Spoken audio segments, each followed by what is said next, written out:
Students, good morning. I welcome you all on my YouTube channel. My name is Vishnu Gupta and we are learning biology here, that is more than a subject. In this session we are learning the principles of inheritance and variation, and we have completed a lot of topic in this lesson. Like let me give you a review what we have completed in this lesson. There are like as we have discussed the Mendel's experiment on the monohybrid cross. He has taken only one contrasting trait and we came to know what is monohybrid cross. On the basis of the monohybrid cross we have seen a lot of phenomenon, like as I told you in the previous session. I told you about the incomplete dominance and the codominance. Clear? So incomplete dominance and codominance are totally based on the monohybrid cross. ये दोनों ही monohybrid cross पे based है. मैं आपको थोड़ा सा review दे रहा हूँ कि प्रीवियस सेशन में हम लोग ने क्या क्या पढ़ा. देखो, in the previous session we have completed the incomplete dominance. I told you in this part that there are two traits in the parent, like as in the red and white flower. The plant are having red flower and a white flower. When they get crossed, जब उनको cross कराया जाता है तो in the F1 generation only the pink flower appear, neither red nor white. ना ही red appear हो रहे हैं और ना ही वाइट अपीयर हो रहा है. क्लियर? तो क्या आ रहा है, इंटरमीडिएट ट्रेट आ जा रहा है. इसको हम क्या बुलाते हैं, पिंक ट्रेट बुलाते हैं. ठीक है, तो इसका मतलब है ये क्या है, इनकम्प्लीट डोमिनेंस का एग्जाम्पल है. दोनों ही ट्रेट अपने आप को एक्सप्रेस नहीं कर पा रहे हैं. क्लियर? उसके बाद हम लोग ने ये भी देखा था कि इन the F2 generation the parental character फिर से रीअपीयर हो गया था. ठीक है, और यही एक ऐसा क्रॉस है जिसमें फिनोटाइप और जीनोटाइप रेशियो क्या होते हैं, सेम होते हैं. अब नेक्स्ट पार्ट में हम लोगों ने डिस्कस किया था codominance. Yesterday I told you about the codominance. I just tell me in the comment box how many of you have tried to find out the blood group in your family. अगर आपको जैसे किसी दो, जैसे parent का या couple का blood group पता लग गया तो उनके जो चिल्ड्रेन हैं, ऑफस्प्रिंग हैं, उनकी पॉसिबिलिटी कितने लोगों ने निकाली है. ठीक है, मैंने आपको बताया था कि इस लेसन में अगर आप थोड़ा सा प्रैक्टिकली मतलब अपना दिमाग चलाने लगोगे तो ये लेसन आपके लिए बहुत ही ज़्यादा ईजी हो जाएगा. ठीक है, और इसको केवल थेरेटिकल पॉइंट ऑफ व्यू से देखोगे तो आपको ये लेसन टफ लगेगा, टिपिकल लगेगा, आपको समझ में नहीं आएगा. ठीक है, तो जो भी मैं बता रहा हूँ उसको ज़रूर फॉलो करिए. जैसे मैंने ब्लड ग्रुप के बारे में कल बताया था कि ब्लड ग्रुप की इनहेरिटेंस कैसे करा सकते हैं. If any individual is there, अगर कोई इंडिविजुअल है उसका ब्लड ग्रुप ए हो सकता है, बी हो सकता है, ओ हो सकता है और ए भी हो सकता है. इन चारों ब्लड ग्रुप में कौन कौन से एलील की पॉसिबिलिटी होती है, this thing I told you yesterday. मैंने प्रीवियस सेशन में आपको ये सारी चीज़ें बता दी थी और आपको ये भी बताया था कि if you are going for the inheritance of the blood group then how you can perform the cross, कैसे क्रॉस को परफॉर्म कर सकते हैं. ठीक है, और मैंने ये भी बताया था कि अपनी शॉप मत खोल के बैठ जाना कि आओ ब्लड ग्रुप चेक करते हैं. You can tell the possibility, you can not assure, मतलब आप श्योरली नहीं बता सकते कि कौन सा ब्लड ग्रुप है. ठीक है, तो that's why it is very interesting part, बहुत इंटरेस्टिंग पार्ट है कि ब्लड ग्रुप की इनहेरिटेंस कैसे होती है. After that I told you that in your NCERT after the codominance there is one topic is given that talks about the star synthesis in pea plant. In this part it is given after the codominance, so if you will not read it you will consider it that it is an example of codominance. ठीक है, आप इसको consider कर लोगे ये तो codominance का example है. लेकिन कल मैंने बताया था कि स्टार सिंथेसिस को कंट्रोल करने के लिए देयर आर टू जीन्स, एक तो कैपिटल बी होता है और एक स्मॉल बी होता है. जब कैपिटल बी होता है तो ग्रेन की साइज़ बड़ी होती है. ठीक है, जब स्मॉल बी होता है तो ग्रेन की साइज़ क्या होती है, छोटी होती है. लेकिन जब कैपिटल बी और स्मॉल बी दोनों साथ में रहते हैं तो पी की जो मतलब जो सीड की जो साइज़ है वो इंटरमीडिएट आ जाती है. सॉरी, ना ही बहुत ज़्यादा बड़ी साइज़ आती है ना ही बहुत छोटी साइज़ आती है. ठीक है, तो हम ये कह सकते हैं कि ये क्या है, किसका एग्जाम्पल हो गया, ये इनकम्प्लीट डोमिनेंस का एग्जाम्पल हो गया. तो star synthesis in the pea plant is considered as a incomplete dominance, उसको हमने इनकम्प्लीट डोमिनेंस में कंसीडर किया है. ठीक है, तो इतना समझ में आ गया होगा. ये सब जितने भी चीज़ें अभी तक हमने पढ़ी ये सब किस पे बेस्ड थी, मोनोहाइब्रिड क्रॉस पे. ठीक है, सब लोग को क्लियर हो गया कि मोनोहाइब्रिड क्रॉस क्या होता है. अब हम नेक्स्ट पार्ट पढ़ने जा रहे हैं, that is dihybrid cross. ठीक है, डाई हाइब्रिड क्रॉस में इसका नाम से ही पता लग रहा है आपको कि डाई हाइब्रिड मतलब क्या हो गया, दो. अभी आपने मोनोहाइब्रिड में मैंने आपको बताया था कि we take only one contrasting trait. ठीक है, जैसे वहाँ पे टॉल डॉफ लिया था, रेड और वाइट लिया था, वायलेट और वाइट लिया था, ठीक है। ऐसे ही एलील्स में ब्लड ग्रुप में भी ऐसे ही हुआ था, ठीक है। तो हमने बहुत जितने भी एग्जांपल्स देखे हैं उसमें हम केवल एक कंट्रास्टिंग ट्रेट को ले रहे हैं, मतलब उनके दो एलील्स को लेके क्रॉस करा रहे हैं, ठीक है। तो that is known as what, monohybrid cross. उसको हम क्या बुलाते हैं, मोनो हाइब्रिड क्रॉस।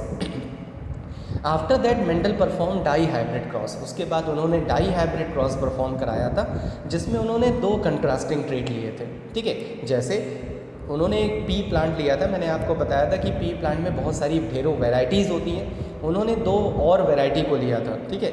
उन्होंने एक ऐसा प्लांट लिया जो राउंड सीड प्रोड्यूस करता था। आपको पता है सबको कि राउंड मतलब राउंड शेप सीड प्रोड्यूस करता था, और इनका जो कॉटिलेडन होता था उसका कलर क्या होता था, येलो होता था, ठीक है। एक प्लांट में क्या क्या कैरेक्टर लिए उन्होंने, एक तो वो राउंड सीड प्रोड्यूस करता था, और दूसरा क्या होता था, उसके सीड का कलर क्या होता था, येलो होता था। क्लियर है, ठीक है। उसके बाद दूसरा जो प्लांट लिया दैट वाज प्रोड्यूसिंग रिंकल्ड। आपको पता है रिंकल्ड सीड्स मतलब जिस सीड्स के ऊपर झुर्रियाँ पड़ी हों, ठीक है, मतलब उसकी जो लेयर है वो प्रॉपर नहीं हो, उसकी झुर्रियाँ पड़ी हों, उसको हम बोलते हैं रिंकल्ड। और इसका जो कलर था वो क्या था, ग्रीन था, ठीक है। सीड का कलर क्या है, ग्रीन है, और सीड का शेप क्या है, रिंकल है। क्लियर हो गया। तो दो ट्रेट कौन कौन से हो गए, एक राउंडेड येलो हो गया और दूसरा क्या हो गया, रिंकल्ड ग्रीन हो गया, ठीक है। जैसे ये देखो मैंने दो पेन ले रखी है, ठीक है, कोइंसिडेंटली ये ग्रीन मिल ही गई है, अच्छा है, ठीक है। और ये इसको कंसीडर कर लो ये येलो है, थोड़ा सा येलो दिख ही रहा है, ठीक है। मेरी टी शर्ट का कलर नहीं मिल पाया, छोड़ दो, ठीक है। तो ये इसको कंसीडर कर लो येलो है, ठीक है, राउंडेड है, येलो है, और ये क्या है, रिंकल्ड है और ग्रीन है। क्लियर है, ठीक है। ये दो ट्रेट ले लिए इन्होंने, ये दो प्लांट हो गए, समझ में आया, ठीक है। अब देखो इनको जब क्रॉस कराएंगे हम, इन दोनों प्लांट को जब क्रॉस कराएंगे, the plants those are having yellow and rounded seeds and another plant which has the wrinkled and green seeds. जब इन दोनों को क्रॉस कराएंगे तो क्या होगा, अब देखो अगर कोई प्लांट क्या है, राउंड है, ठीक है, अगर कोई प्लांट राउंड है और येलो है, मतलब राउंडेड शेप है और उसका कलर क्या है, येलो है। दूसरा प्लांट क्या है, रिंकल्ड है, उसका जो शीट का शेप है वो क्या है, रिंकल्ड है, और उसका जो कलर क्या है वो क्या है, ग्रीन है। अगर हम इन दोनों को क्रॉस करा रहे हैं तो इनको जीनोटाइप कैसे लिखेंगे, फिनोटाइप तो समझ में आ गया कि एक्सटर्नल अपीयरेंस सीड का क्या होगा, राउंडेड येलो, और दूसरे प्लांट का क्या होगा, रिंकल्ड और ग्रीन। तो इनको हम जीनोटाइप कैसे लिखेंगे, मतलब इनके अल्फ़ाबेट्स कैसे लिखेंगे, एलील्स कैसे लिखेंगे। देखो कैपिटल आर, ठीक है, क्योंकि डैप्लॉइड ऑर्गेनिज्म है तो, और राउंडेड जो है हमें पहले से ही पता है कि डोमिनेंट है, ठीक है। तो हमने इसको किस लेटर से शो किया, कैपिटल आर से, ठीक है।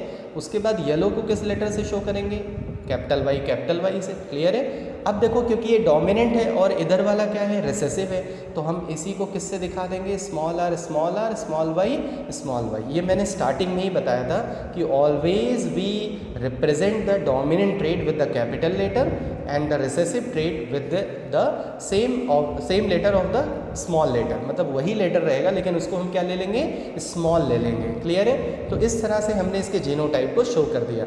अब देखो इसको देखो, इसका जीनोटाइप क्या हो गया, कैपिटल आर, कैपिटल वाई। इसका जीनोटाइप क्या हो गया, स्मॉल आर, स्मॉल वाई, ठीक है। अब इन दोनों का क्रॉस होगा। तुम्हें पता है गैमीट में हमेशा सारे एलील तो जाएंगे नहीं, एक एक एलील जाएंगे। तो देखो क्या होगा, जब गैमीट बनाएगा, मैं शॉर्ट फॉर्म में लिख रहा हूँ, आर वाई का मतलब समझ लेना राउंडेड येलो, और डब्ल्यू जी का मतलब समझ लेना रिंकल्ड ग्रीन। अब इसके जो गैमीट बनेंगे वो क्या बनेंगे, कैपिटल आर और कैपिटल वाई, ठीक है। मतलब ये जो गैमीट में इसके जो एलील ट्रांसफ़र होंगे, आपको पता है कि गैमीट में एक एलील ट्रांसफ़र होता है, तो capital R capital Y transfer हो गया, और यहाँ से क्या ट्रांसफ़र हो गया, स्मॉल आर स्मॉल वाई। तो ये इनके क्या हो गए, गैमीट्स हो गए। क्लियर। अब इन दोनों का जब क्रॉस होगा, जब ये दोनों क्रॉस करेंगे, ठीक है, तो देखो capital R small R, capital Y small Y, ठीक है।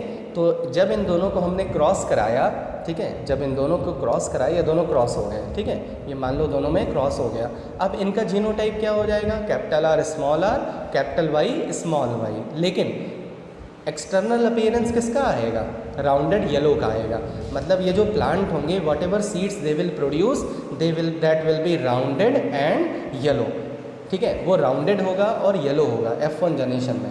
मेंडल ने यही तो बताया था कि F1 जनरेशन में only dominant trait express itself, केवल डोमिनेंट ट्रेट अपने आप को एक्सप्रेस करता है, रिसेसिव अपने आप को एक्सप्रेस नहीं करता है। क्लियर है, समझ में आ गया। तो डाई हाइब्रिड क्रॉस का F1 जनरेशन तक समझ में आया कि जब उन्होंने राउंडेड येलो को रिंकल्ड ग्रीन से क्रॉस कराया, ठीक है, तो दोनों के ट्रेड F1 जनरेशन में आ तो गए, लेकिन एक्सटर्नल अपीयरेंस फिनोटाइप किसका शो हो रहा है, केवल राउंडेड येलो का। रिंकल्ड ग्रीन अपना फिनोटाइप शो नहीं कर रहा है, इसका मतलब ये रिसेसिव है और ये क्या है, डोमिनेंट है। क्लियर हो गया, ठीक है। तो F1 जनरेशन में कौन से ऑफस्प्रिंग आ गए, capital R small R capital Y small Y, मतलब ये हाइब्रिड हो गए कि नहीं हो गए, ये हाइब्रिड हो गए। अभी तक इसके पहले प्लांट क्या थे, प्योर थे, और ये क्या हो गए, हाइब्रिड हो गए। क्लियर है। हाइब्रिड में जो अपने आप को एक्सप्रेस करे वही क्या है, डोमिनेंट है, और जो अपने आप को एक्सप्रेस नहीं करता उसको हम क्या बुलाते हैं, रिसेसिव बुलाते हैं। सब लोग को पता है। क्लियर है, ठीक है। तो यहाँ तक बहुत इजी लगा होगा कि हाँ ये तो मोनो हाइब्रिड क्रॉस की ही तरह है, बस इसमें हमें दो ट्रेट लेने हैं, एक राउंडेड येलो और दूसरा क्या लिया है हमने, रिंकल्ड ग्रीन। क्लियर है। तो F1 जनरेशन में कौन से प्लांट आ गए, उनका जीनोटाइप क्या है, समझ में आ गया होगा। क्लियर है। अब देखो आगे का पार्ट जो बहुत कॉन्सेप्चुअल है, क्योंकि डाई हाइब्रिड क्रॉस के जो एप्लीकेशन बेस्ड क्वेश्चन आते हैं वो बहुत इंपॉर्टेंट होते हैं, उसको आपको बहुत अच्छे से समझना होगा। ठीक है, तो मैं जो बताने जा रहा हूँ उसको बहुत ध्यान से सुनना, ठीक है, और कॉन्सेप्ट को पकड़ने की कोशिश करना। कोई डाउट होगा तो ज़रूर बताना, ठीक है, मैं उसको फिर से क्लियर करने की कोशिश करूँगा। ठीक है, वैसे मैं कोशिश करूँगा कि कोई डाउट ना हो, क्योंकि मुझे पता है कहाँ कहाँ पर प्रॉब्लम आती है। ठीक है, अब एक चीज़ देखो कि ये जो राउंडेड येलो है और ये जो रिंकल्ड ग्रीन है, ये दोनों साथ में तो आ गए, ये दोनों एक साथ में तो आ गए, लेकिन ब्लेंडिंग नहीं हुई। मतलब ऐसा नहीं हुआ कि ये दोनों मिक्स हो गए। आपको पता है ब्लेंडिंग नहीं होती। आपने देखा था कि पिंक वाले में भी ब्लेंडिंग नहीं हुई थी। अगर ब्लेंडिंग हो जाती तो राउंड रेड और वाइट अपीयर ना होते। तो इसका मतलब ये दोनों साथ में तो आ गए, लेकिन इनमें ब्लेंडिंग नहीं हुई। क्लियर है। अच्छा, यहाँ पे देखो, अगर मैं इसको मतलब इसको मैंने कैप हटा दिया, ये मान लो राउंड को रिप्रेजेंट कर रहा है और ये येलो को रिप्रेजेंट कर रहा है, तो ये दोनों एक साथ हैं। ये राउंड को जो रिप्रेजेंट कर रहा है और ये जो येलो को रिप्रेजेंट कर रहा है, ये दोनों एक साथ हैं, ये दोनों एक क्रोमोसोम पे हैं। क्लियर है, ठीक है। और वहीं पे अगर हम इसकी बात करें तो ये जो रिंकल्ड को शो कर रहा है और जो ग्रीन को शो कर रहा है, दोनों अलग अलग एलील हैं, ये दोनों एक साथ हैं। मतलब आप देख रहे हो यहाँ पे मैंने लिख रखा है कैपिटल आर स्मॉल आर एक साथ लिख रखा है और कैपिटल वाई स्मॉल वाई को एक साथ लिख रखा है। क्लियर है, ठीक है। तो आप भी जब भी क्रॉस कराएंगे तो ये गलती नहीं करेंगे, कभी भी कैपिटल आर स्मॉल वाई को साथ में नहीं लिखेंगे और स्मॉल आर को कैपिटल वाई के साथ नहीं लिखोगे F1 जनरेशन में। ये ध्यान रखना है, ठीक है। ऐसा नहीं कि आपने क्रॉस कराया और कुछ भी लिख दिया, ऐसा नहीं है, ठीक है। ये अल्फ़ाबेट्स नहीं है, ये एलील्स का फ्यूज़न है। क्लियर है। तो एक बात का ध्यान रखना है आपको कि जब भी आप F1 जनरेशन में जीनोटाइप लिखोगे तो क्या लिखोगे, capital R small R capital Y small Y. Clear है। अब हम जान रहे हैं F2 जनरेशन में, अब हम कहाँ पे जा रहे हैं, किसको क्रॉस कराने जा रहे हैं, F2 जनरेशन के लिए। और आपको पता है कि F2 जनरेशन में क्रॉस कराने के लिए वी परफॉर्म सेल्फ क्रॉस। हम क्या परफॉर्म कराते हैं, सेल्फ क्रॉस परफॉर्म कराते हैं, मतलब सेल्फिंग कराते हैं। किसकी सेल्फिंग कराते हैं, जो F1 जनरेशन वाले प्लांट होते हैं। F1 जनरेशन में कौन से प्लांट प्रोड्यूस हुए, capital R small R capital Y small Y. और दूसरा भी प्लांट यही होगा क्योंकि हम सेल्फिंग करा रहे हैं, capital R small R capital Y small Y. Clear है, ठीक है। अब समझ में आ गया कि ये दोनों पेरेंट हो गए और इनकी हम क्या करा रहे हैं, सेल्फिंग करा रहे हैं। इनको क्रॉस पॉलिनेशन की कराने की ज़रूरत नहीं है, ठीक है। क्यों, क्योंकि वही सेम ट्रेट है तो हमें क्रॉस कराने की कोई ज़रूरत नहीं पड़ेगी। अब सबसे बड़ी बात है कि गैमीट बनाना, बहुत ध्यान से सुनना, ठीक है। अगर जिसको यहाँ पे डाई हाइब्रिड क्रॉस में गैमीट बनाना आ गया, उसको फिर डाई हाइब्रिड क्रॉस में कभी कोई प्रॉब्लम नहीं होगी। F2 जनरेशन के लिए जो आपको गैमीट बनाना है उसको बहुत ध्यान से देखना। देखो, ये दोनों एक साथ हैं और ये दोनों एक साथ हैं, ठीक है। जैसे ये दोनों एक साथ हैं, ये दोनों एक साथ हैं। अच्छा बताओ, क्या ये इसके साथ कॉम्बिनेशन कर सकता है, नहीं, क्योंकि ये दोनों तो एक साथ हैं। क्या ये इसके साथ कॉम्बिनेशन कर सकता है, नहीं, क्योंकि ये दोनों एक साथ हैं। क्लियर है। तो जो एलील एक साथ हैं, एक ही क्रोमोसोम पे हैं, वो एक दूसरे से कॉम्बिनेशन शो नहीं कर सकते। कॉम्बिनेशन का मतलब ये हो गया कि जैसे मैं अगर तुम्हें नोट करो, अगर मैं तुम्हें 4 अल्फ़ाबेट्स दे दूँ, मैं तुम्हें 4 अल्फ़ाबेट्स दे रहा हूँ, नोट करो, capital A capital B small B. मैंने तुम्हें 4 अल्फ़ाबेट दे दिए, समझ में आया? 4 अल्फ़ाबेट आपने नोट कर लिए होंगे। अब देखो यहाँ पे मैं कंडीशन दे रहा हूँ, मैं कंडीशन ये दे रहा हूँ कि आपको कैपिटल ए स्मॉल ए को साथ में नहीं रखना है और कैपिटल बी स्मॉल बी को साथ में नहीं रखना है। क्लियर है? मैंने आपको 4 अल्फ़ाबेट्स दिए, capital A small A, capital B small B, और मैंने कंडीशन क्या अप्लाई कर दी कि कैपिटल ए स्मॉल ए को साथ में नहीं रखना है और कैपिटल बी स्मॉल बी को साथ में नहीं रखना है। अब आप इन अल्फ़ाबेट से कॉम्बिनेशन बनाइए, कितने कॉम्बिनेशन बन सकते हैं। ठीक है, ज़रा अपनी नोटबुक में कॉम्बिनेशन बना के देखिए कि कितने कॉम्बिनेशन बन सकते हैं। मैं आपको 20 सेकंड का टाइम दे रहा हूँ। ठीक है, 20 सेकंड का टाइम दे रहा हूँ। इस 20 सेकंड में आपको इन 4 अल्फ़ाबेट से कॉम्बिनेशन बनाने हैं। देखते हैं कितने लोग कॉम्बिनेशन बनाते हैं और फिर मैं बताऊँगा उस कॉम्बिनेशन से उस कॉम्बिनेशन को मैच करना है। Your time starts now.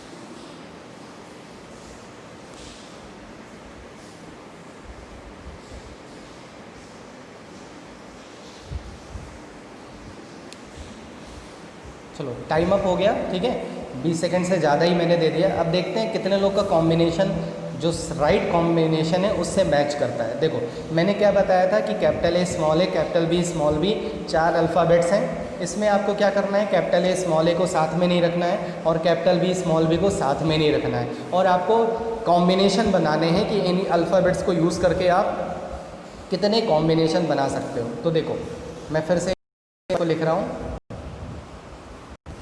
Capital A small A, capital B small B. अब देखो कॉम्बिनेशन कौन कौन सा बन सकता है।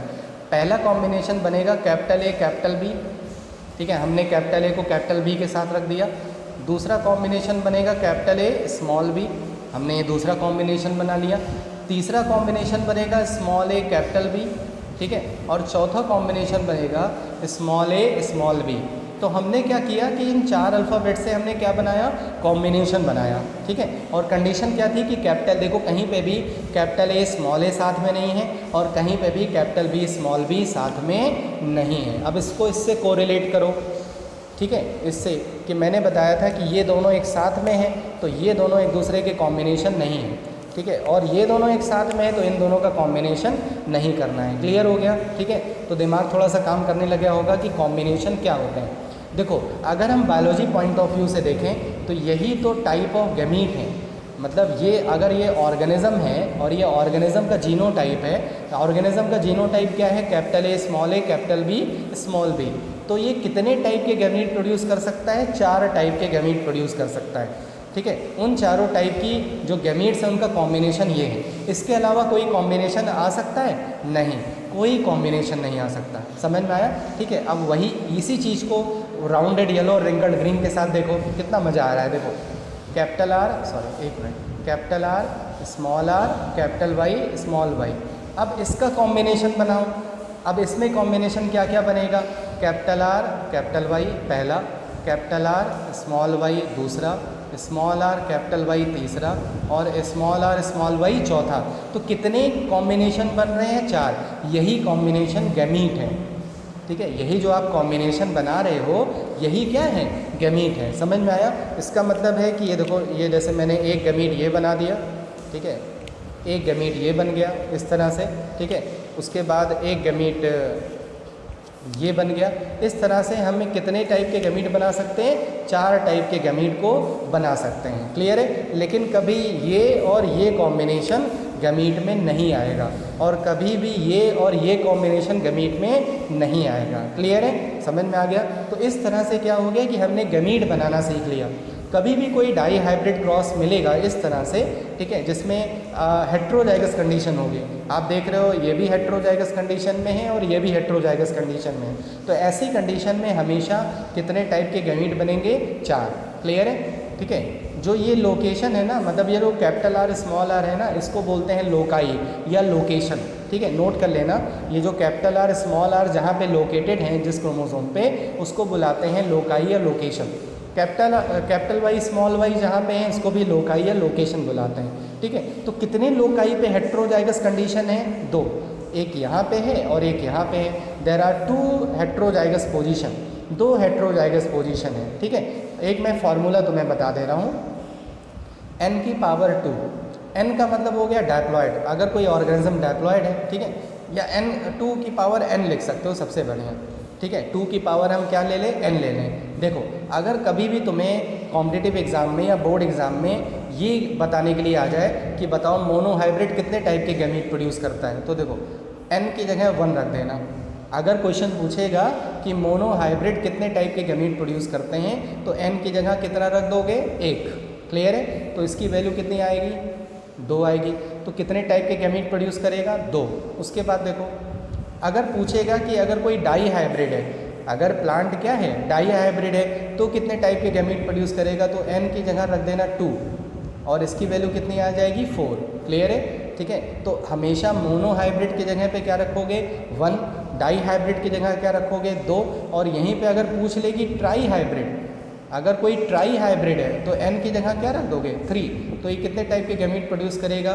8। अगर कोई पूछे कि आपके एनसीईआरटी में एक क्वेश्चन होगा कि there is a character which is heterozygous for 4 loci. अपने एनसीईआरटी में देखो, उसमें एक क्वेश्चन है पीछे कि देयर इज़ ए एलील, मतलब there is a trait that is heterozygous for 4 loci. कितने लोकाई के लिए हेट्रोजाइगस है? 4। इसका मतलब हो गया वो टेट्रा हाइब्रिड हो गया। तो n की जगह आप क्या रख दोगे? 4। इसकी वैल्यू क्या आ जाएगी? 16। तो कितने टाइप के गैमीट प्रोड्यूस करेगा? 16। मतलब 1 मिनट के अंदर आप जो है नंबर ऑफ गैमीट्स को बता सकते हो। ठीक है, हुआ ना जादू? ये बढ़िया फार्मूला है, इस फार्मूला को याद कर लेना। 2 की power n, monohybrid 1, dihybrid 2, ठीक है, ट्राई हाइब्रिड 3 और हेट्रोजाइगस 4 लोकाई के लिए है, मतलब टेट्रा हाइब्रिड हो गया, तो वो क्या हो गया? 4। देख सकते हो, तुरंत आप बता लोगे कि कितने टाइप के गैमीट प्रोड्यूस होंगे। क्लियर है? तो यहाँ से मैंने ये बता दिया कि डाई हाइब्रिड क्रॉस में how you can produce the gamete. अब अगर आपने गैमीट प्रोड्यूस कर दिया तो कोई प्रॉब्लम नहीं होगी। देखो नेक्स्ट स्लाइड में देखते हैं हम लोग, ठीक है, इसको बाद में देखेंगे, सबसे पहले प्रैक्टिकली चीज़ देखते हैं। ठीक है, अब यहाँ पे देखो कॉम्बिनेशन क्या है, आप देख सकते हो यहाँ पे कि यहाँ पे भी देखो वही चीज़ लिख रखी है। देखो कैपिटल आर स्मॉल आर को एक साथ लिख रखा है और कैपिटल वाई स्मॉल वाई को एक साथ लिख रखा है। ठीक है, तो क्रॉस किसका किसका हुआ? राउंडेड येलो और रिंकल्ड ग्रीन का। ठीक है, F1 जनरेशन में प्लांट आए वो कैसे आए? राउंडेड और येलो। क्लियर है? आप देख सकते हो जितने भी ये प्लांट है, जितने भी सीड्स हैं, ठीक है, ये सब क्या है? Rounded yellow. उसके बाद जब F2 जनरेशन के लिए जब क्रॉस किया गया तो उसमें डिफरेंट कॉम्बिनेशन आ गया। ठीक है, अब नेक्स्ट स्लाइड में देखते हो, ये देखो F2 जनरेशन में ये देखो ये 4 टाइप के गैमीट्स हैं, ये 1, ठीक है, एक मिनट, आप देख सकते हो 4 टाइप के गैमीट हैं, पहला गैमीट, दूसरा गैमीट, तीसरा और चौथा। आप हमने जो गैमीट बनाए थे देखो मैच कर रहे हैं, नहीं मैच कर रहे हैं। ठीक है, और ये दूसरा प्लांट है, क्योंकि आपको फर्टिलाइजेशन करवाना है तो एक मेल का लोगे, एक फीमेल का, दोनों को क्रॉस कराओगे। तो देखो क्रॉस हो रहा है कि नहीं हो रहा है? मतलब क्रॉस मतलब सेल्फिंग हो रही है, मतलब फर्टिलाइजेशन हो रहा है। देखो ये वाला गैमीट और इस गैमीट से जब फर्टिलाइजेशन होगा तो जीनोटाइप क्या आएगा? Capital R, capital R, capital Y, capital Y. और देख हमेशा ध्यान रखना कि अगर कोई भी डोमिनेंट एलील प्रेजेंट है तो वो अपने आप को एक्सप्रेस जरूर करेगा। तो देखो यहाँ पे कैपिटल आर भी प्रेजेंट है, कैपिटल वाई भी प्रेजेंट है, दोनों होमोजाइगस कंडीशन में, मतलब ये प्योर है। पी लिख दे रहा हूँ मैं, पी का मतलब यहाँ पे क्या हो गया? प्योर है। ठीक है, तो आप देख रहे हो प्योर राउंडेड येलो सीड आ रहे हैं। यहाँ पे देखो, यहाँ पे एक रिसेसिव एलील तो है, लेकिन क्योंकि डोमिनेंट एलील प्रेजेंट है इसलिए ये भी क्या होगा? राउंडेड येलो होगा। तो आप जीनोटाइप देख के आप उसका फिनोटाइप बता सकते हो कि किस टाइप के प्लांट आएंगे। ठीक है, क्योंकि हमेशा हमें फिनोटाइप पॉसिबल नहीं कि हम फिनोटाइप देख पाएँ, हम हमेशा जीनोटाइप की कैलकुलेशन कर सकते हैं। ठीक है, तो जीनोटाइप कैलकुलेशन आप कर रहे हो, देखो capital R small R capital Y, तो एक भी डोमिनेंट एलील है तो वही कैरेक्टर आएगा राउंडेड येलो। यहाँ पे देखो क्या हो रहा है, राउंडेड येलो। तो इस तरह से आप देख सकते हो किस तरह से गैमीट का कॉम्बिनेशन हो रहा है और गैमीट फर्टिलाइजेशन करके किस तरह से ट्रेट को शो कर रहे हैं। लेकिन यहाँ पे देखो क्या हो रहा है, यहाँ पे राउंडेड और ग्रीन आ रहे हैं, मतलब नया कॉम्बिनेशन आ रहा है। ठीक है, आपने मोनोहाइब्रिड क्रॉस में क्या देखा था कि या तो टॉल आते थे या तो डॉफ आते थे। ठीक है, और कोई ट्रेट नहीं आता था। जब इन्होंने डाई हाइब्रिड क्रॉस परफॉर्म कराया मेंडल ने, तो इनको कुछ नए कॉम्बिनेशन भी मिले। आप देख रहे हो यहाँ पे राउंडेड ग्रीन भी मिल रहा है और रिंकल्ड येलो भी मिल रहे हैं। ठीक है, ये दोनों ट्रेट प्लांट में पेरेंट में आपने नहीं लिए थे। ठीक है, मतलब पेरेंटल ट्रेट नहीं है ये। Parental trait in the sense कि आपने क्या लिया था, राउंडेड येलो लिया था, रिंकल्ड ग्रीन लिया था। F2 जनरेशन में यही दोनों ट्रेट आने चाहिए, या तो राउंडेड येलो आने चाहिए या तो रिंकल्ड ग्रीन आने चाहिए। लेकिन यहाँ पे देखो दो नए कॉम्बिनेशन मिल रहे हैं हमें, एक राउंडेड क्या मिल रहा है ग्रीन और दूसरा हमें क्या मिल रहा है रिंकल्ड येलो। क्लियर है? ठीक है, राउंडेड येलो और रिंकल्ड ग्रीन तो मिल ही रहा है, लेकिन उसके साथ साथ हमें दो नए कॉम्बिनेशन मिल रहे हैं। इसी को बोलते हैं रीकॉम्बिनेशन। रीकॉम्बिनेशन मतलब हो गया कि अगर आपने पेरेंट में ये दोनों ट्रेट लिए थे, आपने क्या क्या लिया था, राउंडेड रिंकल्ड ग्रीन और राउंडेड येलो। लेकिन अगर कोई नया कॉम्बिनेशन बन जाए, नया कॉम्बिनेशन क्यों बन रहा है, क्योंकि जो गैमीट हैं वो एक दूसरे को क्या कर रहे हैं, सेग्रीगेशन कर रहे हैं, एक दूसरे को अलग कर रहे हैं। ठीक है, इंडिपेंडेंटली, बिना किसी उसके मतलब बिना किसी फिजिकल एसोसिएशन के वो एक दूसरे को क्या कर रहे हैं, सेग्रीगेशन कर रहे हैं, एक दूसरे को अलग हटा रहे हैं।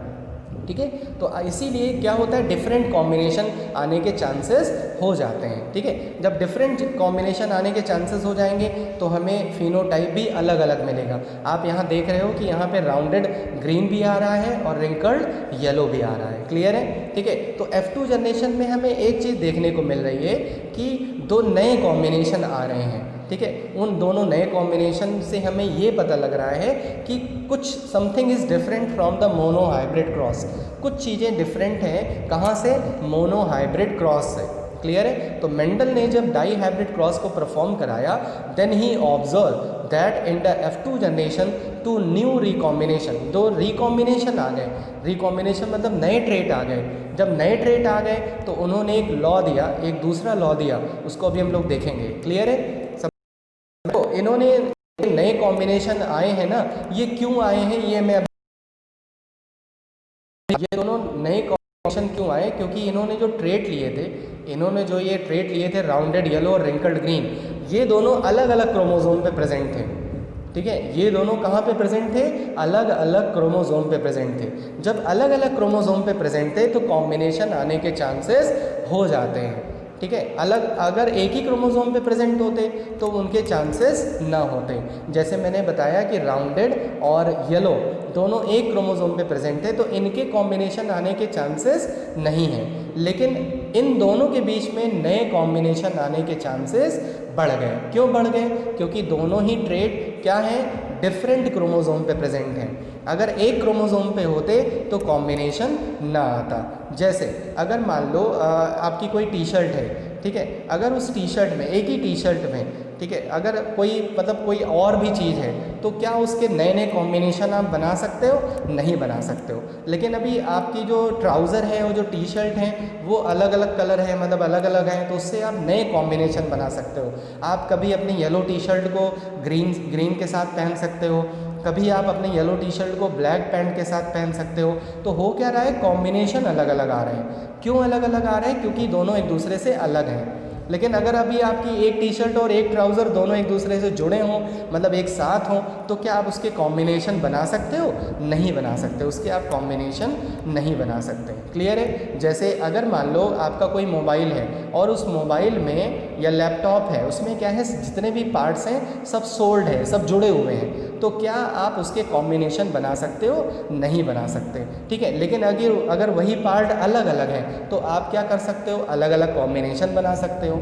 समझ में आई बात कि नहीं? ठीक है, जैसे आप पज़ल गेम खेला होगा आपने, ठीक है, तो उसमें पज़ल्स में कई सारे वो शेप होते हैं, तो कई सारे शेप को हम मिला मिला के नया शेप बनाते हैं। ठीक है, लेकिन अगर मान लो एक ही शेप हो, मतलब एक ही पे हो, एक ही पार्ट हो, तो क्या हम उसको तोड़ के थोड़ा ना बनाएंगे, समझ में आया? ठीक है, तो यही रीज़न था कि मेंडल ने जो ये ट्रेट लिए थे, राउंडेड येलो और रिंकल्ड ग्रीन, ये दोनों अलग अलग क्रोमोसोम पे प्रेजेंट थे, इसीलिए इनके बीच में नए कॉम्बिनेशन F2 जनरेशन में देखने को मिल गए। ठीक है, और जो साइंटिस्ट अभी हम आगे पढ़ेंगे, उन्होंने जब डाई हाइब्रिड क्रॉस को परफॉर्म कराया तो वहाँ पे डिफरेंट कॉम्बिनेशन नहीं मिला, मतलब रिकॉम्बिनेशन नहीं मिला। क्यों नहीं मिला? क्योंकि वो दोनों ट्रेट अलग अलग क्रोमोसोम पे प्रेजेंट ना होके एक ही क्रोमोसोम पे प्रेजेंट थे, इसीलिए उनके बीच में रिकॉम्बिनेशन देखने को नहीं मिला। लेकिन मेंडल ने जो ये ट्रेट लिए थे, ये दोनों डिफरेंट क्रोमोसोम पे प्रेजेंट थे, इसीलिए इन दोनों के बीच में क्या देखने को मिला? रिकॉम्बिनेशन देखने को मिला, नया कॉम्बिनेशन देखने को मिला। समझ में आ गया? तो आपको मैंने टी शर्ट और ट्राउज़र के हेल्प से बता दिया। ठीक है, आपको मैंने आप बहुत सारे एग्जाम्पल से आप समझ सकते हो, आप अपने शूज़ से समझ सकते हो। ठीक है, जैसे एक पेयर आपका शूज़ है, ठीक है, या स्लीपर है, तो वो दोनों एक साथ हैं। ठीक है, अगर उन दोनों को एक साथ जोड़ रखा है आपने, शूज़ में मान लो लेशेज़ हैं, लेशेज़ उसी के साथ जोड़ रखी हैं। ठीक है, लेशेज़ एकदम पूरी तरह से उसके साथ अटैच हैं, आप लेशेज़ को नहीं हटा सकते, तो क्या अलग से लेस उसमें लगा सकते हो? नहीं लगा सकते। लेकिन अगर मान लो लेशेस अलग हैं, शूज़ में लेशेस जो हैं वो अलग अलग हैं, तो आप क्या कर सकते हो? लेशेस को हटा के दूसरी लेस लगा सकते हो, तो आपका शूज़ क्या हो जाएगा? नया हो जाएगा, मतलब न्यू कॉम्बिनेशन आ जाएगा। आप कहते नहीं कि मेरा जो कपड़े का मैंने न्यू कॉम्बिनेशन किया है। कैसे न्यू कॉम्बिनेशन करते हैं कि एक टी शर्ट लेते हैं, उसको दूसरे किसी ट्राउज़र के साथ पहन लेते हैं, तो वो क्या हो जाता है? कॉम्बिनेशन अलग अलग हो जाता है। तो जब भी कोई चीज़ अलग अलग प्रेजेंट होगी तो उसके कॉम्बिनेशन बनाना ईजी हो जाएगा। समझ में आया? लेकिन अगर दोनों चीज़ एक साथ है, जुड़ी हुई है, तो ऐसी कंडीशन में कॉम्बिनेशन बनाना पॉसिबल नहीं होगा। क्लियर हो गया? ठीक है, तो I think dihybrid cross में ये क्लियर हो गया कि इसमें रिकॉम्बिनेशन जो आ रहे हैं, रिकॉम्बिनेशन किस किस ट्रेट में आ रहे हैं? ये दोनों ट्रेट में। एक तो आ रहा है राउंडेड ग्रीन और दूसरा क्या आ रहा है? Wrinkled yellow. ये दोनों नए कॉम्बिनेशन आ रहे हैं। ये दोनों नए कॉम्बिनेशन क्यों आ रहे हैं? आप देख सकते हो इनका जीनोटाइप, ये देखो, इसमें कैपिटल आर वाला किसके साथ फ्यूज़ कर रहा है, किसके साथ आ जा रहा है? कॉम्बिनेशन किसके साथ बना रहा है? स्मॉल वाई के साथ में। समझ में आया? तभी तो जो है राउंडेड भी आ रहे हैं और ग्रीन भी आ रहे हैं। क्लियर है? ठीक है, तो आप देख सकते हो यहाँ पे राउंडेड ग्रीन है, ये भी राउंडेड ग्रीन है। ये राउंडेड ग्रीन क्यों है? क्योंकि यहाँ पे कैपिटल आर और स्मॉल आर प्रेजेंट है। और आपको मैंने बताया है कोई भी डोमिनेंट एलील, चाहे एक ही एलील प्रेजेंट होगा, तो वो अपने आप को एक्सप्रेस जरूर करेगा। तो कैपिटल आर वाले अपने आप को शो कर रहा है, स्मॉल आर वाला अपने आप को शो नहीं कर रहा है। ठीक है, और स्मॉल वाई क्योंकि दोनों रिसेसिव एलील प्रेजेंट है, इसीलिए ट्रेट क्या आ रहा है? ग्रीन आ रहा है। क्लियर है? तो कैपिटल आर के वजह से राउंड आ रहा है, लेकिन स्मॉल वाई प्रेजेंट है, इसलिए क्या आ रहा है? ग्रीन आ रहा है। क्लियर है? समझ में? अच्छा, मैं आपको अगर ये क्वेश्चन दे दूं, अगर मान लो ये पेरेंट है, कैपिटल आर और स्मॉल वाई अगर पेरेंट है, तो ये कितने टाइप के गैमीट बनाएगा? मैं आपको 5 सेकंड का टाइम दे रहा हूँ, 10 सेकंड का टाइम दे रहा हूँ। मैंने क्वेश्चन क्या बताया कि अगर मान लो ये है कैपिटल आर स्मॉल वाई, तो ये कितने टाइप के गैमीट बनाएगा अगर ये पेरेंट हो जाएगा? पेरेंट मतलब जब आप सीड को सो करोगे, बोओगे, तो एक नया प्लांट डेवलप हो जाएगा, और ये भी तो गैमीट बनाएगा, ये भी तो पेरेंट हो जाएगा। तो बताओ मुझे कि कितने टाइप के गैमीट बनाएगा? आपका टाइम स्टार्ट होता है अब, 10 सेकेंड।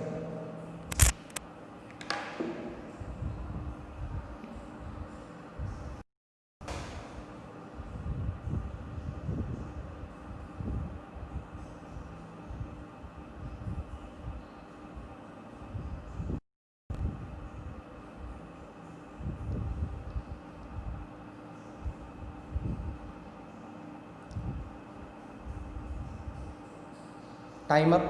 ठीक है, अब देखो यहाँ पे 2 टाइप के केवल गैमीट बनाए गए। मैच करो जरा अपने आंसर को, एक कैपिटल आर स्मॉल वाई ये, और स्मॉल वाई ये, बस। अब बताओ कोई और कॉम्बिनेशन आ सकता है? नहीं आ सकता। क्यों? क्योंकि आप कैपिटल आर स्मॉल आर को एक साथ, मतलब इनको एक साथ कॉम्बिनेशन नहीं कर सकते, और स्मॉल वाई वाले को भी एक साथ नहीं कर सकते। क्लियर है? तो इन दोनों के बीच में जो जो कॉम्बिनेशन आएगा गैमीट का, वो केवल 2 आएगा, ये याद रखना। क्लियर है? तो देखो इस कंडीशन पे तो ये हेट्रोजाइगस है, लेकिन इस कंडीशन पे क्या है, होमोजाइगस है। अभी मैंने जो आपको फॉर्मूला बताया था वो यहाँ पे अप्लाई नहीं होगा, याद रखना। अगर कभी भी ये क्वेश्चन आ जाए कि there is a plant that is rounded, heterozygous rounded, क्या लिखा होगा, हेट्रोजाइगस राउंड, तो इसका मतलब है कैपिटल आर स्मॉल आर है, हेट्रोजाइगस। एंड ग्रीन, तो ग्रीन कभी हेट्रोजाइगस होगा ही नहीं, आराम से, ठीक है। तो उसकी प्लॉइड मतलब उसका जीनोटाइप क्या होगा, small Y small Y. Clear हो गया सबको। तो ये कितने टाइप के गैमीट बनाएगा, केवल 2 टाइप के कॉम्बिनेशन बनाएगा, या तो कैपिटल आर स्मॉल आर बनाएगा, स्मॉल वाई बनाएगा, और या तो स्मॉल आर स्मॉल वाई बनाएगा, ठीक है। और कोई कॉम्बिनेशन नहीं बन सकता। अब बताओ और कोई कॉम्बिनेशन कहाँ बन पाएगा। क्लियर है। तो ये 2 ही टाइप के गैमीट प्रोड्यूस कर सकता है। क्लियर है। तो इस तरह से मैंने ये भी बता दिया कि कहाँ पे कैसे गैमीट का फॉर्मेशन आप कर सकते हो। तो यहाँ पे आप प्रैक्टिस कर सकते हो, इन एग्जाम्पल को लेके आप प्रैक्टिस कर सकते हो और इसमें देख सकते हो कि कौन कौन से कॉम्बिनेशन बना सकते हैं, ठीक है। ये मैंने इसको जूम करके मैं आपको दिखा दे रहा हूँ। अब आप इसमें बता सकते हो, इसमें बताना, इसमें भी केवल एक ही टाइप का गैमीट बनेगा। अगर इस वाली कंडीशन में देखोगे तो केवल कैपिटल आर स्मॉल वाई बस, और कोई कॉम्बिनेशन नहीं बनेगा। उसके बाद यहाँ वाले कॉम्बिनेशन को बनाओ, उसके बाद ये वाले कॉम्बिनेशन को बनाओ। तो इससे तुम्हें प्रैक्टिस, ये तुम बहुत अच्छे से प्रैक्टिस कर सकते हो इसकी, ठीक है। तो प्रैक्टिस से क्या होगा कि आपको गैमीट बनाना आ जाएगा, ठीक है। क्लियर है। तो मैंने आपको कॉन्सेप्ट बहुत अच्छे से क्लियर कर दिया कि किस तरह से इंडिपेंडेंट, मतलब जो इंडिपेंडेंटली जो सेग्रीगेशन हो रहा है वो कैसे हो रहा है। क्लियर है। तो डाई हाइब्रिड क्रॉस में थोड़ा सा ज़्यादा दिमाग को यूज़ करना पड़ता है, ठीक है। तो जिनको ये कॉन्सेप्ट समझ में आ गया होगा उनके लिए डाई हाइब्रिड क्रॉस बहुत ईजी हो जाएगा। अब देखो इन्होंने जो कॉन्सेप्ट यहाँ से कंक्लूजन दिया वो क्या दिया था। सबसे पहले यहाँ आ जाओ, देखो डाई हाइब्रिड क्रॉस क्या होता है, मैंने यहाँ पे लिख रखा है, when 2 allelic pair are used for crossing it. 2 allelic pair आपने यूज़ किए थे, कौन कौन से, एक तो लिया था आपने कैपिटल आर और दूसरा लिया था कैपिटल वाई। इसको फ्यूज़ कराया था, इसको फर्टिलाइज करवाया था स्मॉल आर स्मॉल वाई से, ठीक है। तो Mendel also perform crosses involving 2 character dihybrid cross made to study inheritance of 2 pair. उन्होंने ये देखा कि 2 पेयर को अगर देखें तो कैसे इनहेरिटेंस होता है, इसीलिए इन्होंने ये करवाया था। इन्होंने कौन सा ट्रेट लिया था ये आपको मैंने यहाँ पे बता दिया, ठीक है। यहाँ पे भी बता दिया। रेशियो क्या आया था, आप यहाँ पे काउंट कर सकते हो, देख सकते हो, 9:3:1। टोटल जितने भी प्लांट आ रहे हैं कितने आ रहे हैं, 16 आ रहे हैं। इन 16 प्लांट में से 9 रेशियो किसका है, राउंडेड येलो का है, 3 किसका है, राउंडेड ग्रीन का है, फिर 3 किसका है, रिंकल्ड येलो का है, और 1 किसका है, रिंकल्ड ग्रीन का। क्योंकि रिंकल्ड ग्रीन क्या है, रिसेसिव है, पूरी तरह से कंप्लीट रिसेसिव है, इसीलिए इसका रेशियो सबसे कम आ रहा है, ठीक है। तो ये हो गया कि डाई हाइब्रिड क्रॉस का क्या रेशियो आया था, 9:3:1, वो आप कैलकुलेट कर सकते हो। अब देखो यहाँ से उन्होंने एक लॉ दिया जिसका नाम है लॉ ऑफ इंडिपेंडेंट असॉर्टमेंट। तो असॉर्टमेंट का मतलब होता है असॉर्ट करना, मतलब कोई भी चीज़ क्या हो रही है, सेपरेट हो रही है, असॉर्ट हो रही है। देखो इसमें क्या बता रहा है, it states that genes of different character, ठीक है, jeans of different character located in different pair of chromosome. मैंने बताया ना, ठीक है। ये दोनों जो जीन्स हैं, मतलब जो इनके फैक्टर हैं, मेंडल ने तो जीन्स बताया नहीं था, क्या बताया था, फैक्टर बताया था। दोनों कहाँ पे प्रेजेंट हैं, लोकेटेड हैं डिफरेंट क्रोमोसोम पे, तो इंडिपेंडेंट ऑफ वन अनादर, ठीक है। जब ये गैमीट बनाते हैं तो independent of one another in their segregation, जब इनका सेग्रीगेशन होता है तो ये एक दूसरे से क्या होते हैं, इंडिपेंडेंट होते हैं, ठीक है। और इसीलिए गैमीट का जो कॉम्बिनेशन आता है वो डिफरेंट आता है, ठीक है। आपने देखा 4 कॉम्बिनेशन आए थे, capital R small Y, small Y. तो कितने कॉम्बिनेशन आए थे, 4 कॉम्बिनेशन आए थे। तो ये जो कॉम्बिनेशन गैमीट के आ रहे हैं ये किसकी वजह से पॉसिबल हुए, क्योंकि जो इनका सेग्रीगेशन हो रहा है वो एक दूसरे से क्या है, क्लियर है, ठीक है। तो समझ में आ गया होगा लॉ ऑफ इंडिपेंडेंट असॉर्टमेंट और डाई हाइब्रिड क्रॉस। क्लियर। मैंने पूरी तरह से आपको समझाने की कोशिश की कि डाई हाइब्रिड क्रॉस क्या होता है, कैसे परफॉर्म करते हैं। सबसे मेन इंपॉर्टेंट है इसमें गैमीट का फॉर्मेशन।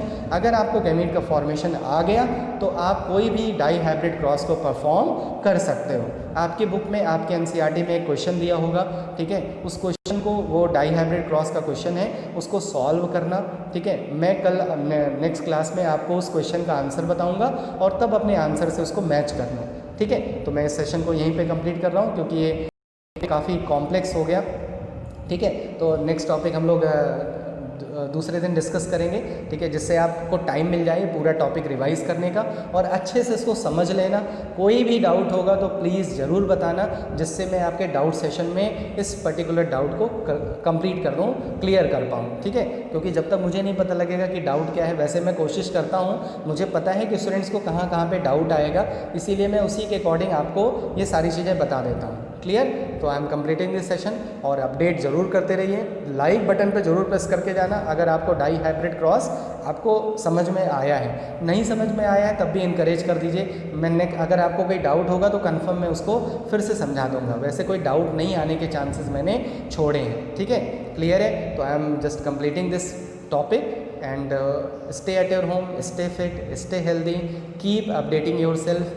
जय हिंद, जय Bharat, love you, good bye.